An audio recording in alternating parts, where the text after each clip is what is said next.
ইনশাআল্লাহ ইনশাআল্লাহ আমি অস্বীকার করি না যে ফিলিস্তিন বিজয় হবে ইনশাআল্লাহ, সত্য বিজয় হবে ইনশাআল্লাহ। আমার মতো গরু ছাগলে করবে না, আমার মতো বেনামাজি সম্প্রদায় করবে না ওটাকে, আমার মতো সুদখোর ঘুষখোর বাটপার যে কোরআন পর্যন্ত পড়তে জানে না, আল্লাহ নবীর ছেলে সন্তান কয়জন সেটা জানে না, আমার মতো গরু ছাগলটাকে স্বাধীন করবে না।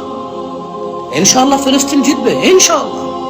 যারা মৃত্যুবরণ করতেছে ইসলামের উপরে থেকে ওখানে জুলমের শিকার হচ্ছে, ইনশাআল্লাহ আল্লাহ তাদেরকে শহীদ মর্যাদা দান করুন, আমি দোয়া করি। আমি তো জানি না কে শহীদ, কাউকে শহীদ বলে তো আমি আখ্যা করতে পারি না, তবে আমি কামনা রাখি আমি কোরআন ও সুন্নাহ থেকে যে সামান্যটুকু বুঝ পেয়েছি আমি এই জন্য দোয়া করতে পারি রেফারেন্স দিয়ে, ইয়া আল্লাহ তুমি তাদেরকে শহীদ হিসেবে মর্যাদা দাও, ইয়া আল্লাহ তুমি তাদের যারা পৃথিবীর থেকে চলে গেছে নির্মম ভাবে আর যাদেরকে রেখে গেছে তুমি তাদের আশ্রয় হও ইয়া আল্লাহ।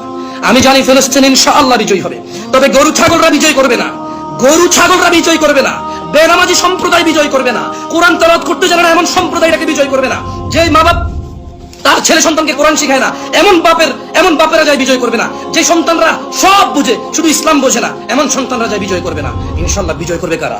ইসলামের বীর পুরুষরা।